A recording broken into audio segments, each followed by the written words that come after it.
Hi everyone, I'm Melissa Dennis and I'm here as your librarian for criminal justice and legal studies to show you how to get started with your research. So I'm going to go ahead and share my screen with you. Let's see, sharing screen. Here we go. I'm going to share my screen with you so that you can see we're going to start at the library homepage. So here we are, libraries.olemiss.edu. Go ahead and click under databases, click on the letter A. I want to show you a way to look at 5 different databases that are useful for your major that you can just do with one shot. So we're going to click on the letter A, then go to Academic Search Premier, which is the second database listed. Once we've added this, we're actually going to open up the 4 other databases here as well. So click Choose Databases. And who we're going to add? Let's see, we want to add our friends here. You can add any of these that you want. But I would always stick to these 5 basics. So we have academic search listed already, that's one. The next one would be political science complete. The next one is social index with full text. Then we're going to add criminal justice abstracts, it's at the bottom. And then at the very bottom, we have legal collection. So we're going to add those 5. And hit OK. Now it's going to look the same way it did when we first started, but instead of one database, now we're searching all 5. Go to Advanced Search. This is much easier for you to find really relevant results. So here, if we want to look for maybe child behavior in relation to courts, we can type in behavior and behavior disorders in children and use the drop down to change this to a subject term. And we'll add courts as well. And also change this to a subject term. Hit search and you should get about 58 results.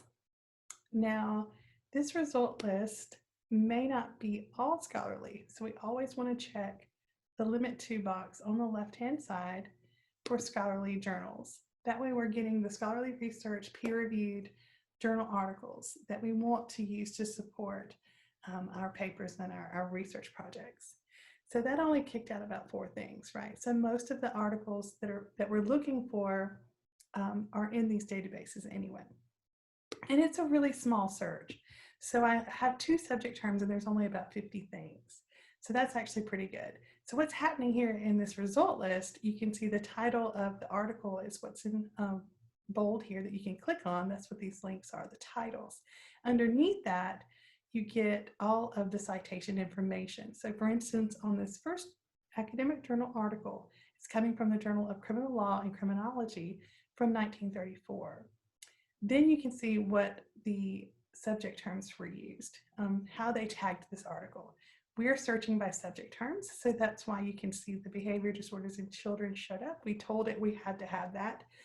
Those words show up in the subjects, and you can see how courts showed up.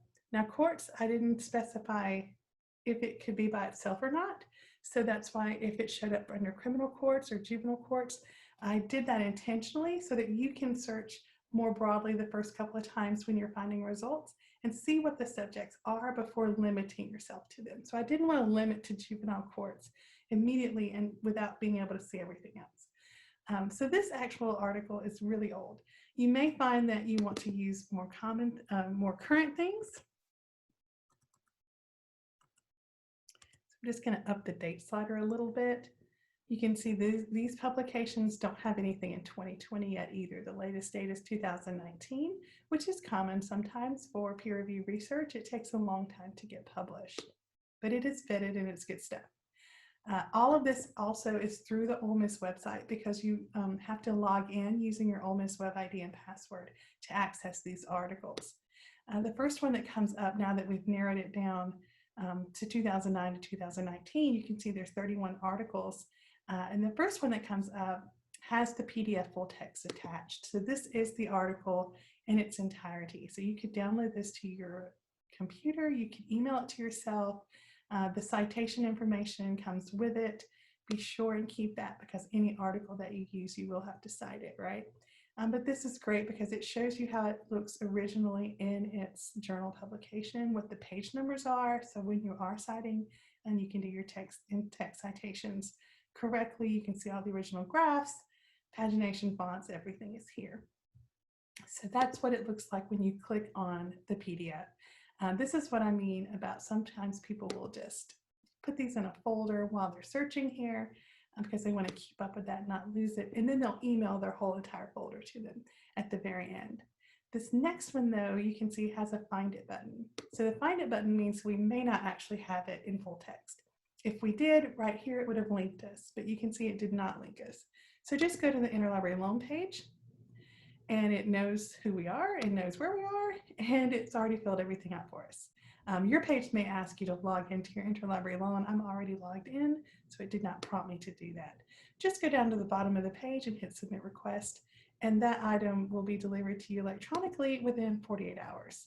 So it's really easy to use these databases to find articles and to find peer review research, and to keep things in a folder, send the folder to your own email at the end of your search, change up your search as much as you want, try different subject terms, put things in quotation marks so that the words will stay right next to each other, like juvenile court.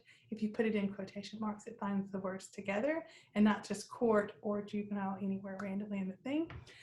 So at the end, after you've done a preliminary search and found some good things, so you want to select these and put them in your folder, email them to yourself, and remember to keep up with the citation. So whether or not you've been downloading the PDFs as you've been going, it's always a good idea to send these to yourself in an email and change the citation format to APA. If you're using APA, I'm sure you are.